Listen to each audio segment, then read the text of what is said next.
seem to know what we're doing and where we're going now, sort of. What if you could explore a world across an ocean and full of culture? From here, it's all uphill. Right. Stair step for 2001. A place where the mountains are high. And I am beat. Damn it. I am happy. Woo! All the make great epic cocktail. In spring 2009, our team of 3 explored 23,390 foot Baruntse in Nepal. This is our story from the jungle to the heights of the Himalayas. Had one of our tent poles snap. We are still stuck here in the Good Times Clubhouse at 21,500 feet. This is the best view we've had in a while. This is Ski the Himalayas, Baruntse 2009. That is life. Live it. Get some. We're right here at 21,500 feet on Baruntse, a 23,000 foot peak. This is the 5th morning after a huge storm. That was Josh Butson you were just looking at. Jon Miller, our climbing partner, is joining me, and I'm Ben Clark. This is John. Harder than either of you guys. Combination of altitude, not being able to eat because of the altitude.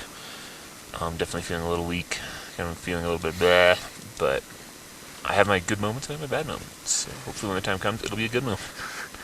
So what's going on here, John? You had some good moments and bad moments, and then we had a couple of days where there's no footage.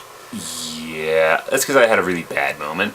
You'll see me coming. Oh, and there I am. Notice the 85-year-old man walk, the no pack, and the stumbling. Basically, I puked for 6 days and didn't have much strength. Had a pretty bad incident about high altitude sickness up high on the mountain, and we bailed. These guys, Josh and Ben, worked really hard to help me keep together and get off the mountain, and we just came down Kitty Litter Couloir and we're walking out. And the reason I don't have a pack on is because our amazing cook staff came up and looked for us and were with us at this point. Yeah. And why is that? We have been gone. We told them we'd be gone 4 to 8 days. This is day 10 of this climb now. And we were doing a new route, first ascent on a steep face, which you can see in the previous episodes, with the goal of skiing, which you can see in 2 episodes. And why would coming down on day 10 with that kind of storm put you in this sort of position? I mean, altitude, time, everything. You can do it, John. Yeah. John is beyond hurting at this point. We were... Now here's an interview with John that we got down to base camp and gave him some food, gave him some water. He recovered. Man, I feel like 15 times stronger than you kind of, Wobbled my way over to the ledge. Yeah. Again. And then from there, what started to happen? Well, you guys were talking, we were getting ready to get out of there. We had eaten breakfast a little bit. So... Did you keep breakfast down that morning? I'd had oatmeal that morning and I kept that down. Sitting over on that ledge, I tried to have a mango goo, and that did not keep down. That went right back up. And that was pretty much the name of the game for a couple days preceding, was I could keep a little bit of oatmeal down, and anything else that went down the hatch just went right back up shortly thereafter. So, and I had felt better going across there. I noticed a couple times that morning you guys were like either talking to me or talking to each other or whatever, that like you're like, why are they acting so weird? In hindsight, you guys weren't acting weird. I'm sure I was kind of like, woo. So, and we've been talking the last couple days about the fastest, easiest, quickest, safest way out of here was going to be up and over. So Josh went up to start giving it a try, going up and over.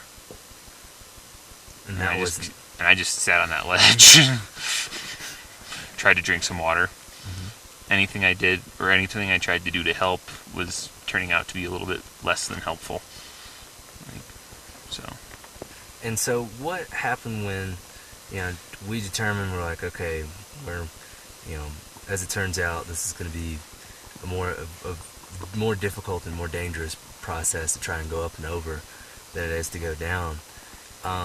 Once we started heading down, where, from the first moment of being on that rope and being lowered, what started to happen to you, and were there any mistakes that were starting to happen? Can you tell me kind of the process of what it was like going from where Josh was trying to get down to me and then just keep going as far as you want? Well, one part, and you can kind of say, is like the one idea that was actually kind of accepted that day was when we started talking about going down. I was like, well, instead of going down the arete, let's go down. I mean, the ice scully's dangerous and all, but we haven't heard much in the way of fall during the morning. And it's once we get down to the bottom of it, it's going to be much shallower angle and probably quicker. And you guys actually accepted that one. And then after that, Ben, you went down as far as the ropes would allow. And then Josh says that he told me that the ropes were the same length and everything was all set up. I just had to go right down to Ben, just clip the pickets as I go. So I went down and was kind of assisted down climbing because that seemed to be the fastest way at that angle. But when I got to the last picket above Ben... What happened at the first picket that you came to? Do you remember what happened at the first picket you came to? Didn't I clip it weird? Yeah. That's one way of putting it. Yes. Clipped it in a way that you were getting lowered off it only. And it was contrived. It was the way you clipped in. And Right. You remember me stopping you? I remember there's something wrong with the picket. And, like, throughout this whole time, I felt in my brain, like, oh, everything's, not fine, but, like, I'm talking normal, I'm acting normal, and everything's hunky-dory in the world. Like, yeah, we're getting out of here, and yeah, I've been sick, and I'm not feeling great, but, everything's hunky-dory in the world, and so, once again, one more of those things was like, what, why is everybody acting so weird towards me? We're not, you are. Yeah, hey dude. To the last picket above Ben, even though Josh has said that he's had this conversation with me saying that the ropes were equal, I could go down to Ben, everything else like that. One of our ropes is 75 meters, one of our rope is 70 meters, and I couldn't convince myself that there was enough rope to get to Ben. Like, wasn't happening. And so, and I guess at that point it started dawning on me that there's just something not right. So I clipped myself into the picket, or I called down to Ben and told him that I don't think there's enough rope or something like that. Called down to Ben, told him that there was, not enough rope. I had to hang it, I'll just clip into this picket when Josh will get down here, and then we'll I'll clip in here, and then we'll down climb together. Or Josh will wrap past me, or down climb past me, and we'll just down climb or something down to you. I'm not entirely sure. Yeah, I'm still not sure. And then Josh is really confused at that point. Yes, I was. But in any case, he yelled down that he'd come down, and so he started down climbing down to us. And as I'm sitting here, leaning into the slope, I could actually start. I was like, wow, okay, something is really wrong here. I can't explain the sensation, but the sensation started coming over me. I wasn't feeling good. The pack felt like it was trying to pull me off the mountain. I was leaning into, there was not that steep a slope, and I'm leaning into it, and holding onto this picket like it's the only thing holding me onto the earth. And, well, then Josh gets down to me. And I don't remember if it was the first thing I said to him, or if I had said a couple of things to him. And it's like I was trying to pull myself out of a well, because I looked over to him, and I was like... It was the first thing you said to me. Okay. And I tried to say it as clearly as I possibly could, because I was like, this might be the last lucid thing I'm going to say for a little while. And I was like, Josh, I can't feel my hand, and I can't feel my lips. And I've never been so scared in my life when I said that. Yeah. and the rest of the whole right side of my body kind of went numb. Mentally I was all there. It's just I had no coordination, and that was throwing me off really, really badly as far as my mental game. And like, I'd be like, oh, I'm going to clip this, and I wouldn't clip that. I'd clip it somewhere completely different, because like telling my right hand or left hand to go here meant I went 6 inches over to the left or something else like that. And it was frightening. I mean, we were still really high on the mountain at that time. We had a lot of distance to go, and I wasn't getting it done. And yeah, but we did get it done, and I did get it done. And I remember right after that happened, you said that to me. I sort of looked down to Ben the best I could with my eyes without saying anything. I gave him the oh shit look of like, okay, we have to change a lot of stuff right now. This is going to go bad real fast if we don't get down ASAP. And it didn't go bad because, I mean, we worked really well as a team, the three of us. Yeah. I mean, Ben broke trail, I came in the middle, Josh had the ropes behind, kind of keeping me steady, and we got down. And we were, I had enough mentally there that they'd tell me, like, okay, this is what we're going to do, and I'd be like, okay, let's do it. And then we would do it, and I'd fall over, and I'd get back up, and we'd keep going. Ben would yell at me, and they had a little good cop, bad cop going on there. Yeah, no mercy, dude. We were getting you off that hill. There was no way. And that's, I think, one of the best things about this type of pioneering is that we were able to get John and ourselves. Josh and I both, I mean, I wasn't feeling good. I'm not any superhuman guy either. Like, I felt like total crap. Josh made the right call. And then from there, it was like we decided, the three of us, that going down was the best option. And I just think that we're lucky to have each other for that type of, that type of trust, that type of commitment to each other, to not let anything else get in the way and just to be about making it safe. The cool thing is, Josh and I, we came down and still, we knew that probably wasn't a good idea for John to go back up, and we didn't. I was done. We never had to tell you that, which I really appreciated, because you're super motivated and super strong. And I remember you came in the tent and you told me, you're like, I don't think I'm going to go back up, and I was like, I think that's a good idea, John. Like, thanks for the attitude and the spirit, but dude, I think you're right. He was just a positive up to that point. Totally. Like even getting down.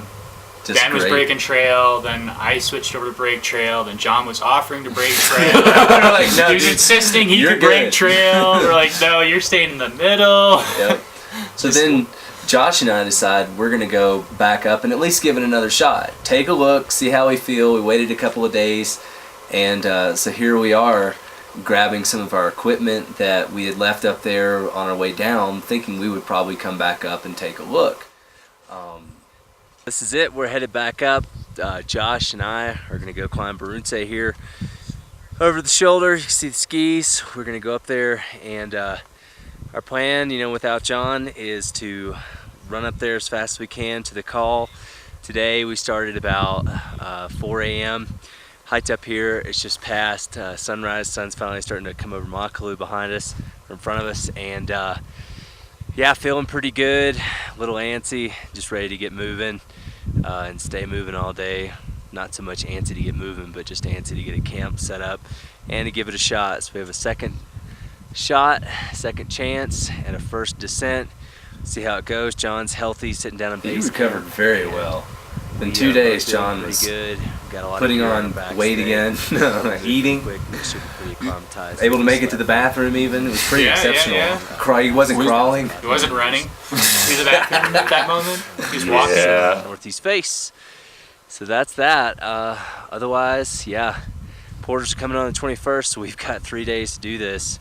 And we've got a good weather window today, good weather window, short one in the morning. And if we can't get it done then, we are getting the hell out of here. We've had a great opportunity to really explore Baruntse. It's been a lot of fun. And yeah, 40 days seems like a long time to have been out here. And we spent about 20 something now just trying to climb this one mountain and finding our way around it. So pretty committing.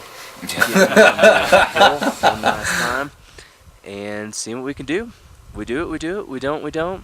whatever. We're having a good time. Yeah, that's the right way to go about it. And Josh, So, you yeah. made a call up there. Do it, we do it. We don't, doesn't matter. And Josh, you're a man who knows better. Yeah, we went up, we started up, and I couldn't really say I recovered from helping John down. That took a lot out of me. Heading back up, we started up that face back in the background there, this photo, and I just got to the point, and I was just like, wasn't feeling good that morning at all, didn't have my pep, didn't have the jump in my step, and all of a sudden I just got to this point, and I was just like, hey Ben, just not going to happen. And I pretty much, it was really hard for me to do that. I've never had to do that before, but what it came down to, I knew I had enough to get myself up there and get myself down safely, more than likely. But if anything happened to Ben, if we ran into anybody else that was in distress, I was not going to have it in me to help with any rescue efforts at all. And there's always another day. There's always another year. There's always mountains you can go climb another day, and that's sort of what I fell back on. That I just knew that it wasn't going to happen then, period. And if there's any one thing to really take away from that in respect, No second chance. it's that Josh has wisdom. Hell yeah. There's some interviews to come on this. My name's Josh. Josh Butson. Yeah. What are you guys thinking? Time to leave good old Baruntse?